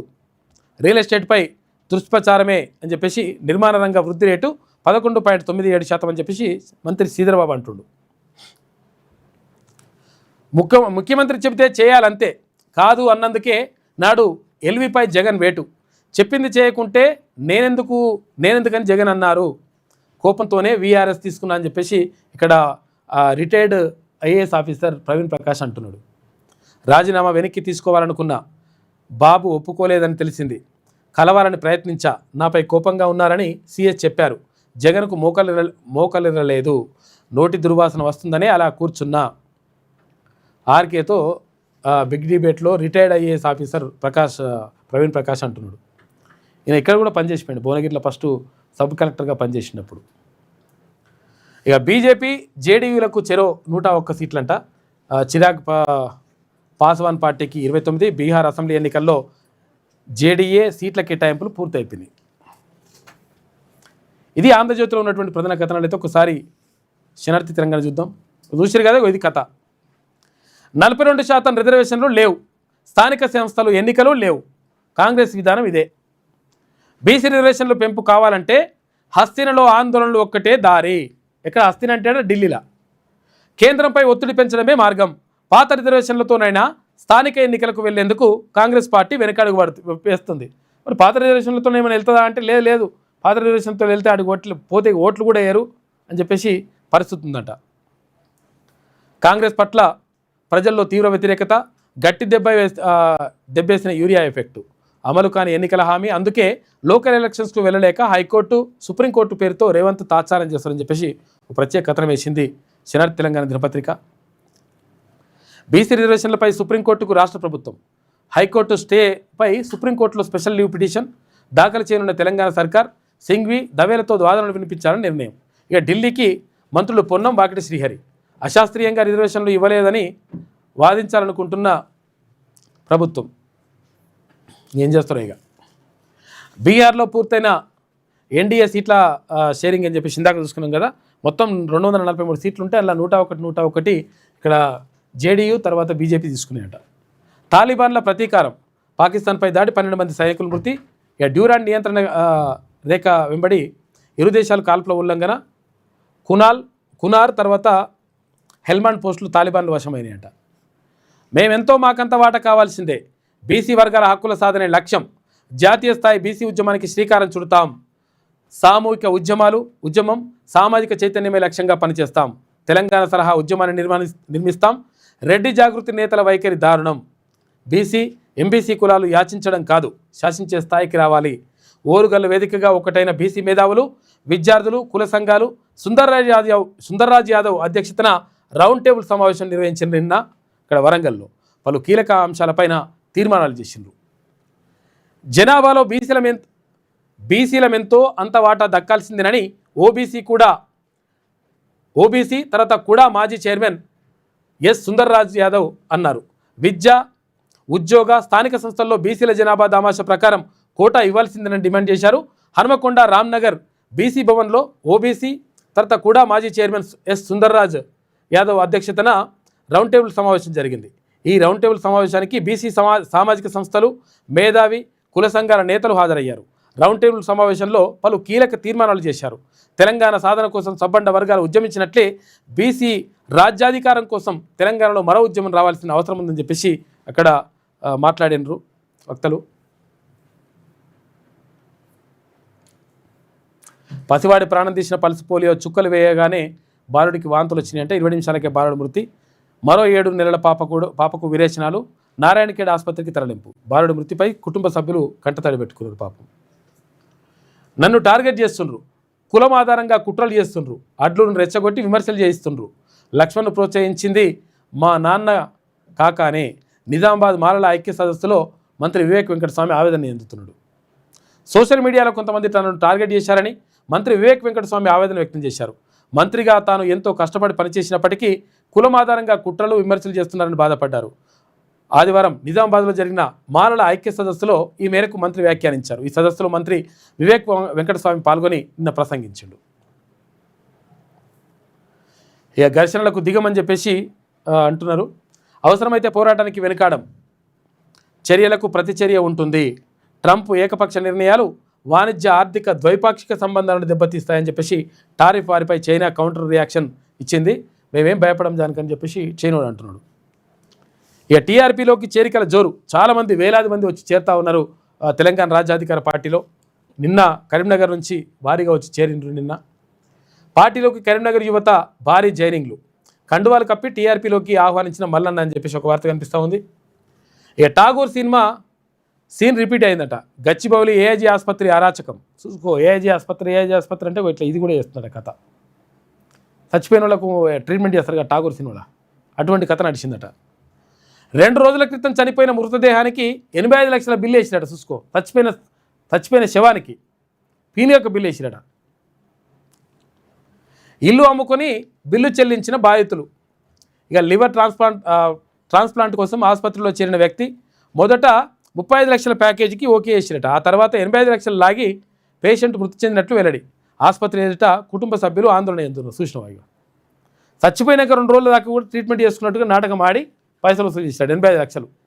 ఈ లంగ కథలు ఏజీ ఆసుపత్రులు అంట. చాలా హాస్పిటల్లో చేస్తారు ఈ లంగ కథలు. ఇవన్నీ కూడా బయటకు తీయాలి. బ్లీచింగ్ పౌడర్ నీళ్లు తాగి ఖైదీ ఆత్మహత్య అని చెప్పేసి ఒక వార్త కనిపిస్తూ ఉంది. మేమెంతో మాకంత వాటా కావాలని చెప్పేసి ఇక్కడ సుందర్రాజ్ యాదవ్. బీసీలకు 42% రిజర్వేషన్లపై ఎందుకంత లొల్లి అని చెప్పేసి ప్రత్యేక వ్యాసం రాసినట్టు గంటా సోమన్న. ఇక శ్రీరామ్ సాగర్ ప్రాజెక్టు ఫేజ్ 2కు మాజీ మంత్రి పేరు పెట్టిరట. బీసీ రిజర్వేషన్పై అఖిలపక్ష సమావేశం ఏర్పాటు చేయాలి, అన్ని పార్టీలను కలుపుకొని కేంద్రంపై ఒత్తిడి తేవాలి. సిపిఎం కేంద్ర కమిటీ సభ్యులు తమ్మినేని వీరభద్రం ఒక ప్రెస్ మీట్ పెట్టినట్టున్నారు. ఇక గుంబల మోహన్ రెడ్డికే నల్లగొండ డీసీసీ ఇవ్వాలని చెప్పేసి మళ్ళీ ఇదోటి వార్త కనిపిస్తూ ఉంది. ఇక నేటి మాట చూసుకుంటే నిజాలను నిగ్గు తేల్చుతుంది ఒక్కడే, అగ్రవర్ణాల పార్టీలకు ముచ్చమటలు పట్టిస్తుంది ఒక్కడే, బీసీలకు అన్యాయం జరుగుతుంటే గొంతు పెకిలించిన వ్యక్తి ఒక్కడే, ఆ మాటల్లో బెరుకు లేదు, ఆ చూపులో భయం లేదు. తెలంగాణ రాజ్యాధికార పార్టీ అధినేత తీన్మాన్ మల్లన ఆధ్వర్యంలో తాడోపేడో తేల్చుకునే లడాయి మొదలైంది. బీసీ రిజర్వేషన్లలో ఢిల్లీకి వినబడుతుంది. 140 ఏండ్ల చరిత్ర ఉన్న పార్టీ పునాదులు కదులుతున్నాయి. బీసీ ఉద్యమం దేశమంతటా చూస్తుంది. బడుగు బలహీన వర్గాల ప్రజలను ఓట్లు అడగాలంటే వెన్నులో వణుకు పుట్టాలి. అగ్ర కులాల రాజకీయ పార్టీలు ఎన్నికల్లో పోటీ చేయాలంటే సుచ్చుపడాలి. వాటా కోసం లొల్లి సురువైంది. ఆత్మగౌరవ పోరాటంగా మారిపోయింది. రాజ్యాధికారమే లక్ష్యంగా ముందుకు సాగుతుంది. ఇన్నాళ్లకు బీసీ ప్రజలకు కనువిప్పు కలిగించిన అగ్రవర్ణాల నాయకులకు ధన్యవాదాలు అని చెప్పేసి పెద్దపల్లి రాజన్న నేటి మాట రాసిండు. ఇది శనార్థి తెలంగాణలో ఉన్నటువంటి ప్రధాన కథనాలు. అయితే ఒకసారి ఈమె చూద్దాం ఏమంటుందో. ఆర్టీసీకి సర్కార్ బాకీ 1150 కోట్ల రూపాయలంట. మహాలక్ష్మికి నెలకు 10 కోట్ల రూపాయలు ఎగ్గొడుతున్న ప్రభుత్వం అని చెప్పేసి ఒకటి వేసింది. మంత్రులు మంటలు, క్యాబినెట్ సహచరుల కీచులాట అని చెప్పేసి ఒక వార్త. మాల జాతి నేతలనే నాపై కుట్ర అని చెప్పేసి వివేక అన్నట్టుగా ఒక వార్త రాసింది. నీ కొడుకును నేనే గెలిపించిన అని చెప్పేసి ఇక్కడ లక్ష్మణ్ అన్నట్టుగా ఒక వార్త. పొంగులేటిపై మాట మార్చిన మంత్రులు అని చెప్పేసి, ఆ పొంగులేటితో ఇబ్బంది ఉందని చెప్పేసి ఇక్కడ సీతక్క, తర్వాత అక్కడ కొండ సురేఖ అన్నట్టుగా గతంలో వార్తలు వచ్చినాయి. మాట మార్చారని చెప్పేసి మళ్ళీ వార్త రాసింది. ఇవి నాకేంటి 5కు 10కి చేయి చాపుతున్న ఇరిగేషన్ శాఖ ఉన్నతాధికారట. హోటల్ బిల్లు, కారు సర్వీసింగ్ ఛార్జీలు కూడా మందినెత్తిపైనే వేస్తున్నట. ఖరీదైన ఫోన్లు కొనివ్వాలని చెప్పేసి ఇంజనీర్లపై తీవ్ర ఒత్తిడి చేస్తుండట. ఇటీవల పదోన్నతులు, బదిలీల్లో భారీ అక్రమాలు. పెద్దసారి పిలిచి వార్నింగ్ ఇచ్చిన తీరుమారని ఐఏఎస్ ఆఫీసర్ అట. మరి ఎవరో ఆయన పేరు కూడా రాస్తే అయిపోతుండగా. టీచర్ కన్నా ప్లంబర్కే జీతం ఎక్కువ. ఎస్సీ గురుకుల సొసైటీలో విచిత్రం. డ్రైవర్ వేతనం 19,500, టీచర్ జీతం 18,200. అవుట్సోర్సింగ్ ఉద్యోగుల ఆవేదన అని చెప్పేసి. మరి ఏం బీకినరా, మీరు 10 ఏళ్ళు అధికారంలో ఉంటారు కదా, చేయొచ్చు కదా, పెంచేది ఉండే కదా. మరి మీరే 3 రోజులు వర్షాలు ఉంటాయట. నైరుతిలో ఆగమనం, తిరోగమనం. ఇక కాంగ్రెస్ ఓటు చోరీ అంట. ఒకే ఇంట్లో 43 ఓట్లు జూబ్లీ హిల్స్లో వెలుగులోకి అని చెప్పేసి. మరి అవి ఏం ఓట్లున్నాయి, ఏం కథను చూడాలి. ఎందుకంటే ఇప్పుడు అవి నిజంగా అక్రమ ఓట్లు చేసినరా, లేకపోతే ఇది కూడా జరుగుతుంది ఓసారి. ఏంటంటే ఒకటి బిల్డింగ్ ఉంటే ఆ బిల్డింగ్లో చాలామంది ఉంటారు కదా, చాలా కుటుంబాలు ఉంటే అట్లా కూడా ఉంటాయి. మరి ఏదో మరి చూడాలి. కారు కావాలన్నా, బుల్డోజర్ కావాలన్నా జూబ్లీ హిల్స్ ప్రజలు నిర్ణయించుకోవాలని చెప్పేసి కేటీ రామారావు. కేంద్ర మంత్రినైనా నేనేం చేయలేను, బీసీ కోటపై చేతులెత్తేసిన కిషన్ రెడ్డి. మహారాష్ట్రలో మా ప్రభుత్వమే ఉన్న రిజర్వేషన్లపై ఏం చేయలేకపోయినాం. 50% పరిమితి విధించింది కాంగ్రెస్సే. హైకోర్టులో వాదన వినిపించడంలో రేవంత్ సర్కార్ విఫలమైందని చెప్పేసి మేమైతే ఏం చేయమని చెప్తున్నాడు. ఇక బీసీ సంఘాల జేఏసీ ఏర్పాటు, చైర్మన్గా ఆర్ కృష్ణయ్య ఎంపిక, బీసీ బంద్ 18కి వాయిదా అని చెప్పేసి చిన్న వార్త ఇక్కడ మూలకింత తీసేసింది. ఆమె ఇష్టం ఉండదు మీకు. మళ్ళీ చెప్పుడు మేమత్రం వేరే ఉంటుంది లెక్క. మేము అట్లా చేసినాం ఇట్లా చేసినాం అని చెప్పినట్టుగా చేస్తుంటుంది అనమాట. కాబట్టి దీనిపైన ఉన్నది. ఇక మొత్తం మీద ఇక్కడ బీహార్ ఎన్నికలకు సంబంధించి మొత్తం కూడా అక్కడ కూడా సమాయత్తం అవుతూ ఉన్నాయి పార్టీలు.